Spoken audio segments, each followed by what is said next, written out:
Hello and welcome to this episode of Pause with Nandini on NRI Affairs. And today I have Himanshu Kumar with me, who is a renowned activist and a Gandhian. He's joining us from a satyagraha that he's actually in right now, and he'll tell us a little bit about that. But before that, I wanted to give a little bit of a quick introduction. Of course, his work is so well known, but for those who may not be aware of the background, you were born in Muzaffarnagar. Your parents were freedom fighters. You grew up in the Gandhi ashram in Meerut. Your Yes. father worked closely with Vinoba Bhave and Gandhi ji.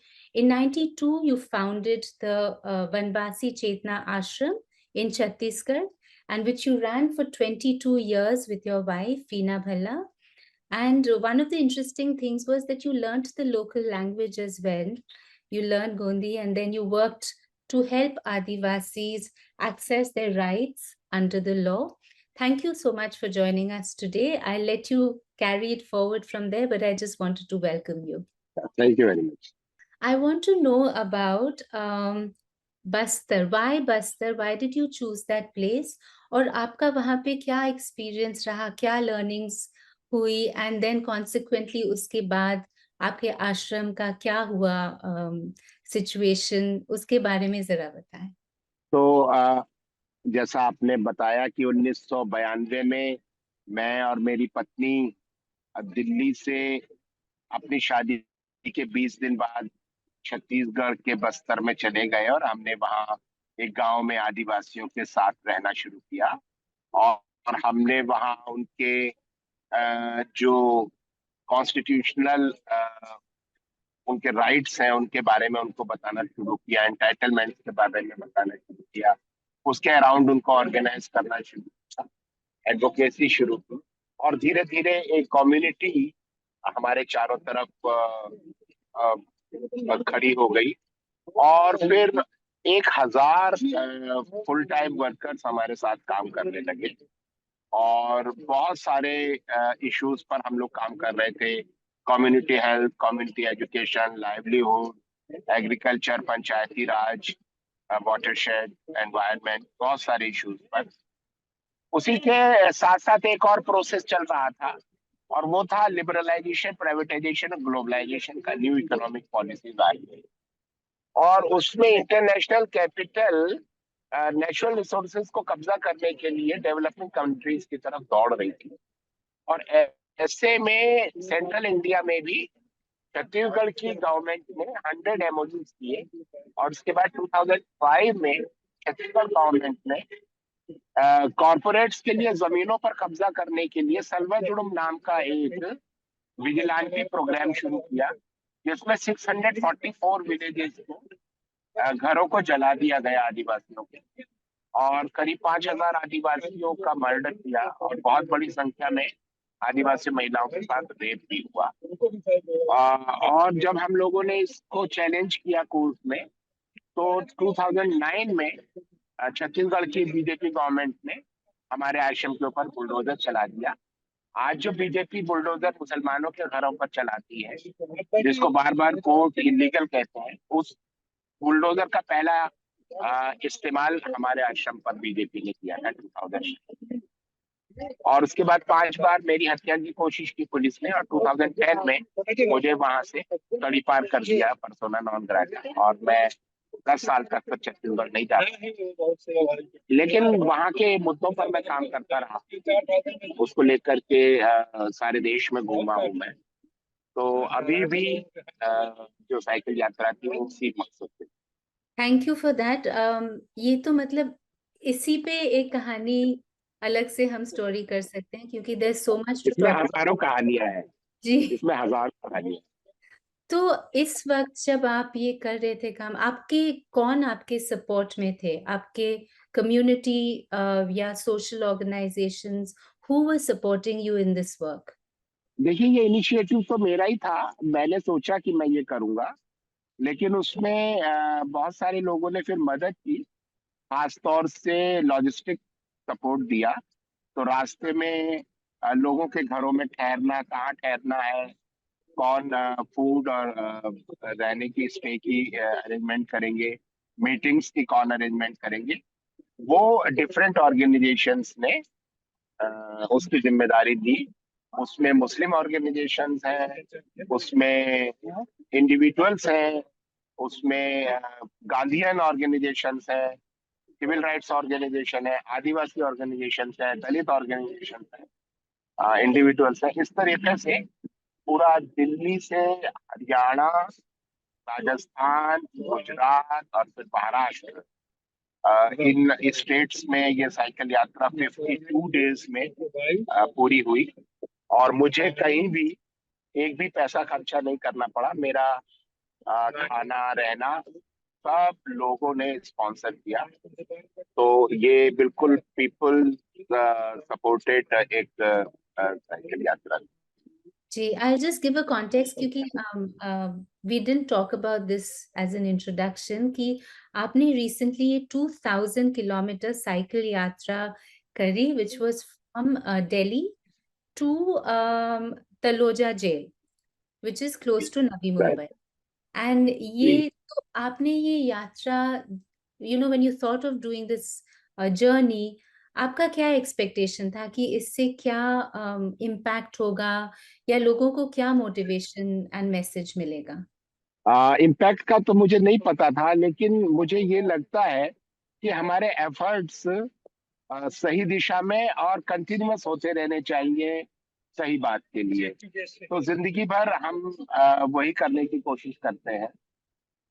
इसलिए मुझे लग रहा था कि जिस तरीके से एक तरफ तो लोगों के रिसोर्सेज पर सरकार कब्जा कर रही है और दूसरी तरफ लोगों का ध्यान भटकाने के लिए हिंदू मुस्लिम और कास्ट हेट्रेड को बढ़ावा दे रही है, खासतौर से जो ब्राह्मणिकल पूरा एक हेजेमनी है उसको स्ट्रॉन्ग करने के लिए वो SC ST के खिलाफ एक पूरा काम कर रही है और मुस्लिम्स के खिलाफ काम कर रही है। तो इन सब चीजों के बारे में हमें नौजवानों से बात करना चाहिए, क्योंकि अभी जैसे मैंने बात की सलवा जुड़ू की, वो 2005 में हुआ था।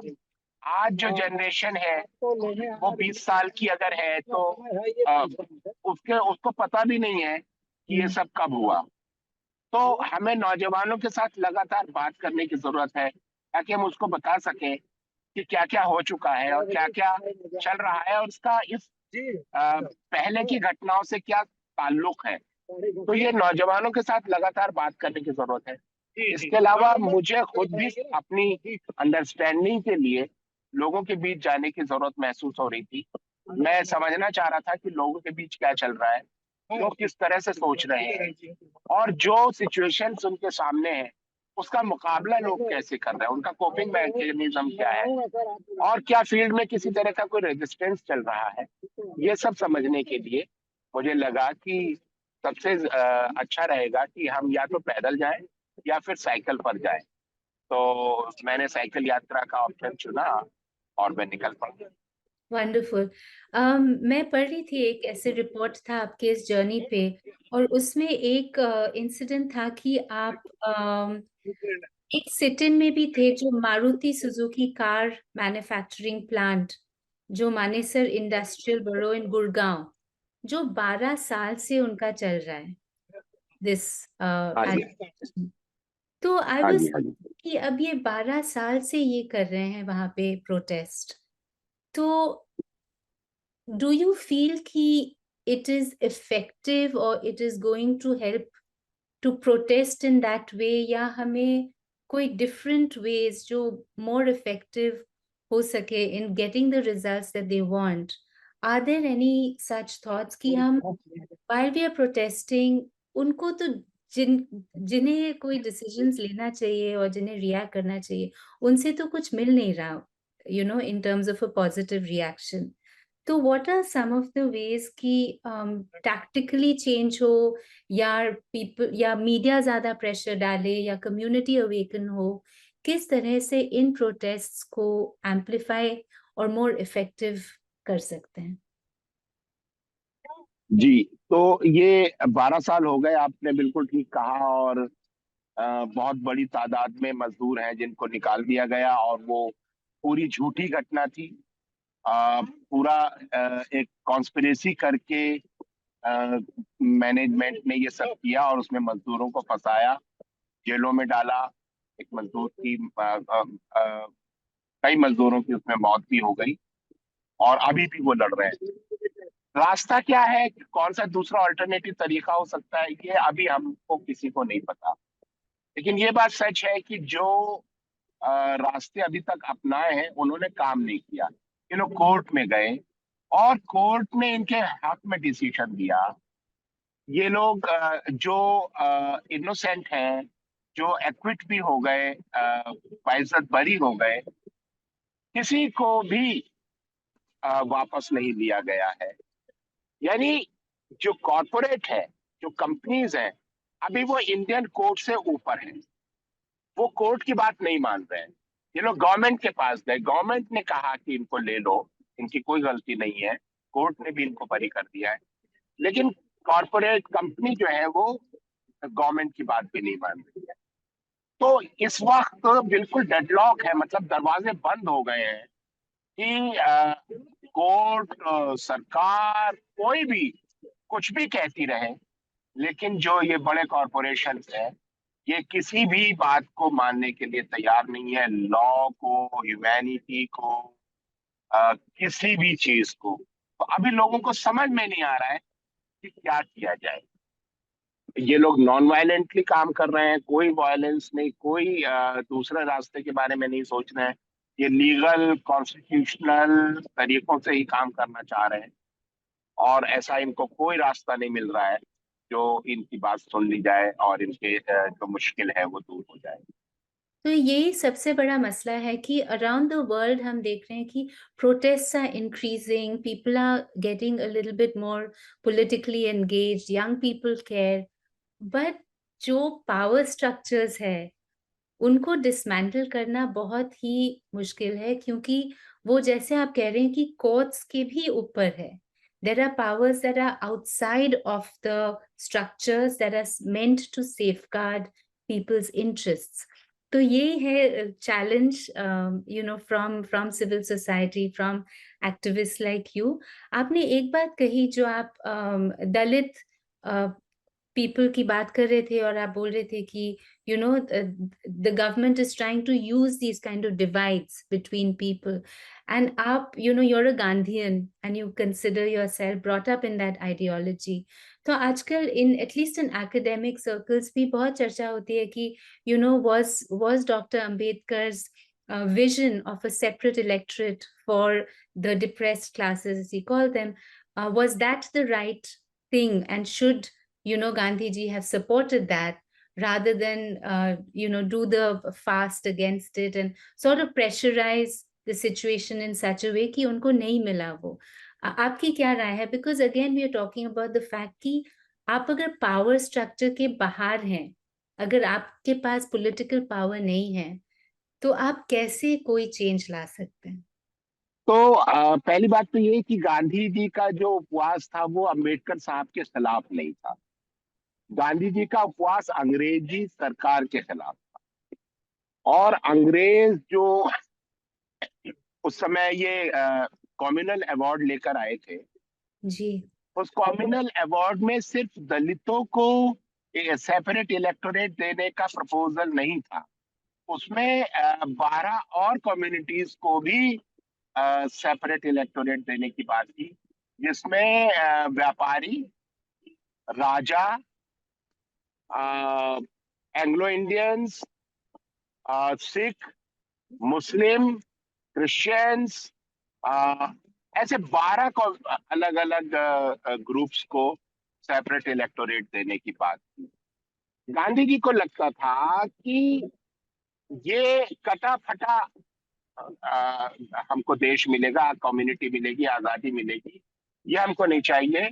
हमें हमारी एक पार्लियामेंट होगी, हमारा एक वोट होगा, सब लोग सबके लिए वोट डाल सकते हैं, ब्राह्मण भी दलित के लिए वोट डाल सकता है, सभी सबके लिए वोट डालेंगे, हमको एक इलेक्टोरेट चाहिए। और उसको लेकर के उन्होंने वो पास किया था कि हमें ये अंग्रेजों का कम्युनल अवार्ड मंजूर नहीं है। was not against Dalits या गांधी अम्बेडकर. रादर अम्बेडकर ने, गांधी जी ने जो प्रपोज किया, पहले अंग्रेजों ने जो कॉमनवेल्थ अवार्ड में प्रपोज किया था, वो दलितों को 40 सीट्स अवार्ड प्रपोज की थी, लेकिन गांधी जी ने उसको 148 करवाया, और अंबेडकर साहब ने उसको वेलकम किया था कि हमें गांधी जी की कोशिशों से अपनी उम्मीद से ज्यादा मिला है. आ, तो ये जो बात कही जाए. अच्छा, दूसरी बात कि अगर कम्युनल अवार्ड मान लिया जाता और सारे इलेक्टोरेट अलग कर भी दिए जाते, तो आज जो दलितों की हालत है वो बेहतर हो जाती, ऐसा मानने का भी हमारे पास कोई वजह नहीं है. दलित भी एक कोई होमोजेनस कम्युनिटी नहीं है, उसमें भी लेयर्स हैं, उसमें भी, क्योंकि भारत की जो जाति व्यवस्था है वो सीढ़ीदार है. तो उसके आने से सारी प्रॉब्लम दूर हो जाती, और उनके बीच में वो लेयर्स काम नहीं करती, ये या उनमें फ्रैक्शंस उससे बढ़ते नहीं, कम्युनिटी में और ज्यादा डिवाइड नहीं होता, पॉलिटिकल डिवाइड, सोशल डिवाइड, ये मानने के भी कोई कारण नहीं है. तो गांधी जी को ये ब्लेम करना कि गांधी जी के कारण आज की हालात है, ये ठीक नहीं है.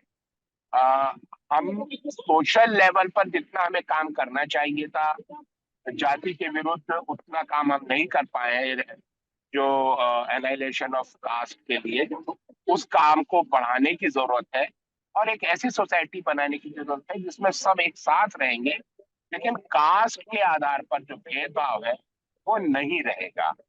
और उसको बड़ा ऐसा समाज बनाने के लिए हम सबको मिलकर काम करने की जरूरत भी है, और लोग कर भी रहे हैं, और हालत सुधर भी रही है.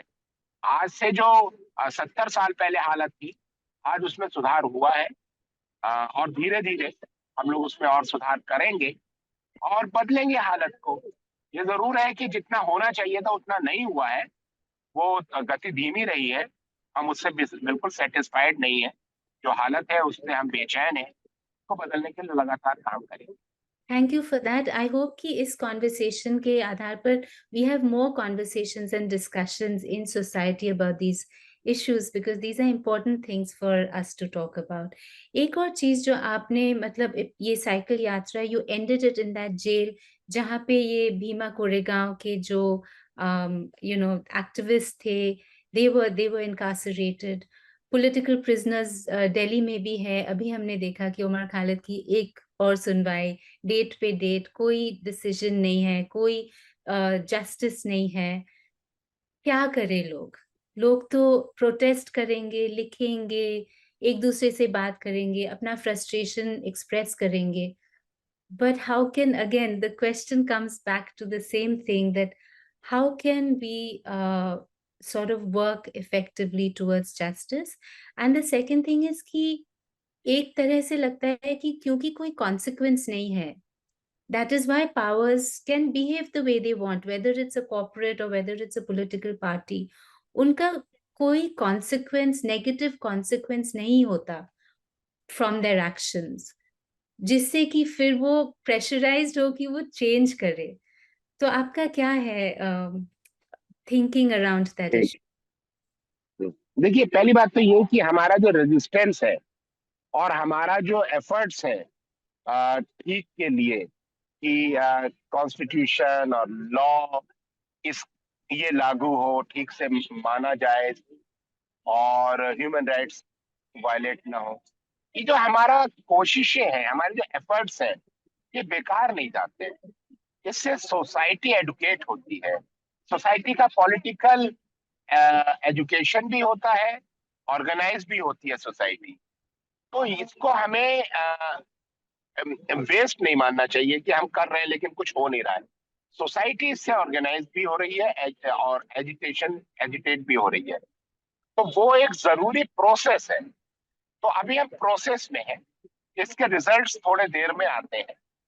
और इंडिया जिस तरह के सिचुएशंस में है, उसमें उसको एक बहुत अ, जल्दी और बहुत ही स्ट्रांग चेंज की जरूरत है, क्योंकि जिस तरीके से यहाँ कम्युनल और कास्ट बेस्ड हेट्रेड और डिवाइड को बढ़ाया जा रहा है, कैपिटलिज्म को बढ़ाया जा रहा है, लोगों के रिसोर्सेज पर कब्जा किया जा रहा है, और पूरी सुप्रीम कोर्ट, इलेक्शन कमीशन और दूसरे जो इंस्टीट्यूशनल डेमोक्रेटिक इंस्टीट्यूशंस है, उनको जिस तरीके से कंट्रोल किया जा रहा है, हैक कर लिया गया है, Yeah.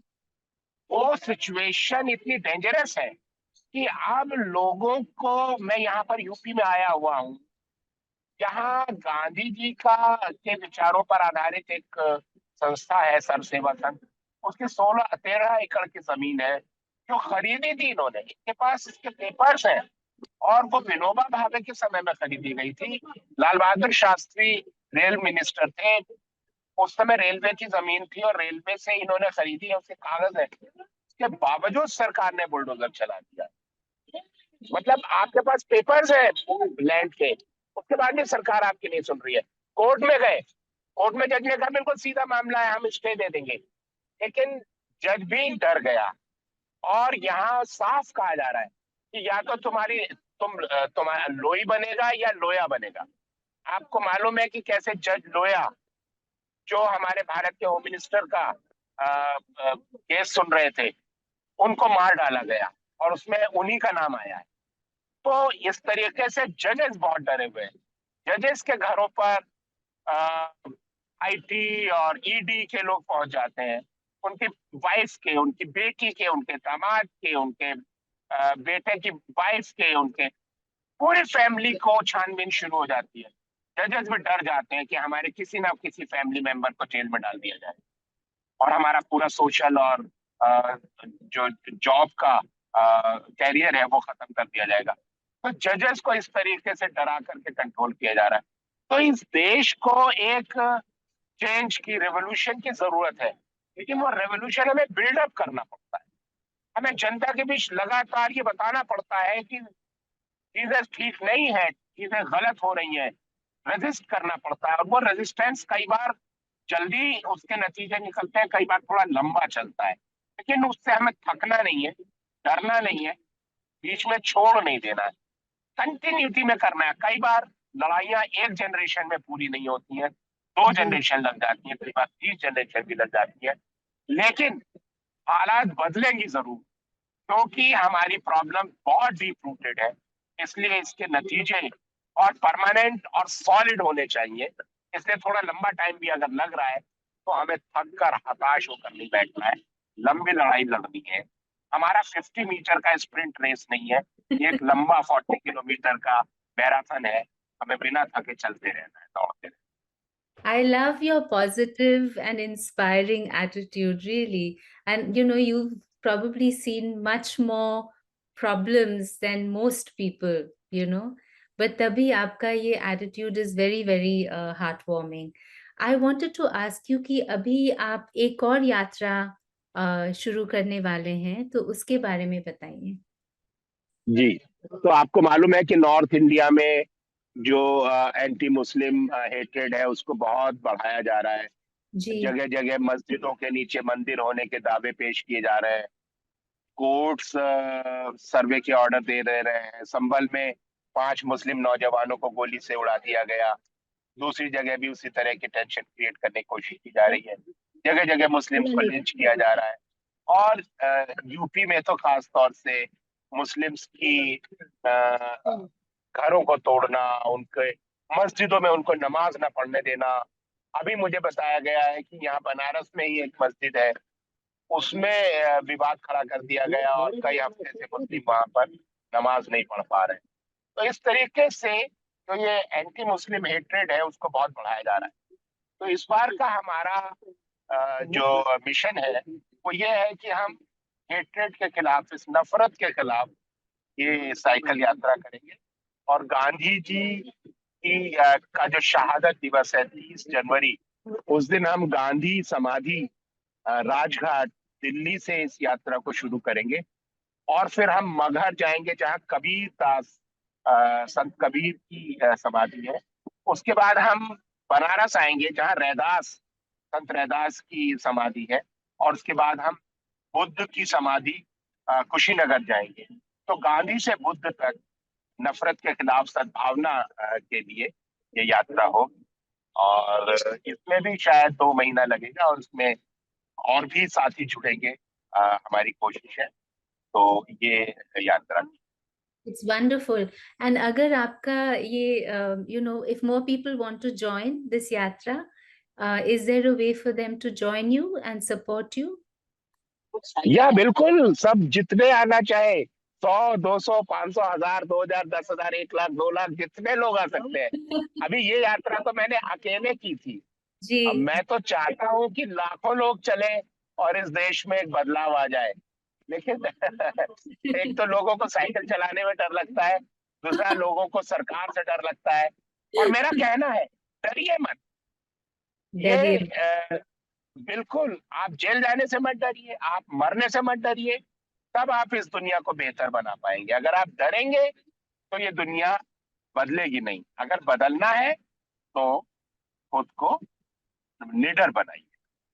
वंडरफुल। कहाँ पे कांटेक्ट कर सकते हैं आपके साथ? जो ये यात्रा का कोई आपका फेसबुक पेज है या एनीथिंग वे सोशल मीडिया या कहीं पे way they can get more details? जी, सोशल मीडिया पर मेरा सोशल मीडिया प्रोफाइल है हिमांशु कुमार के नाम से।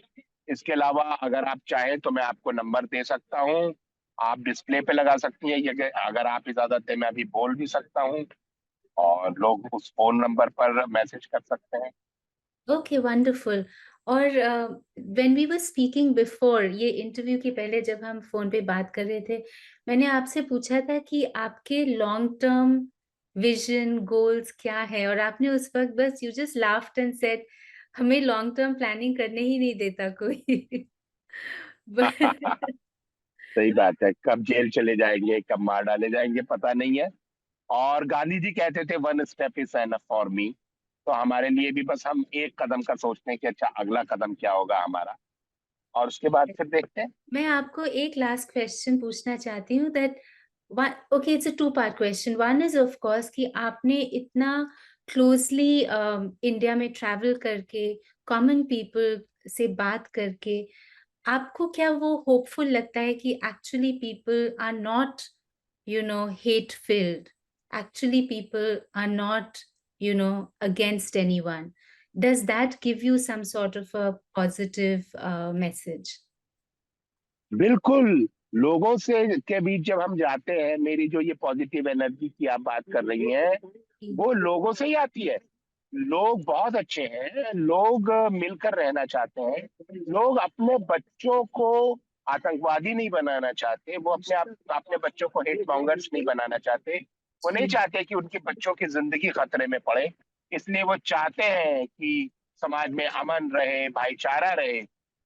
और यही जो पॉजिटिव एटीट्यूड है लोगों का, वही हमको भी एनर्जी देता है। तो लोग ठीक है।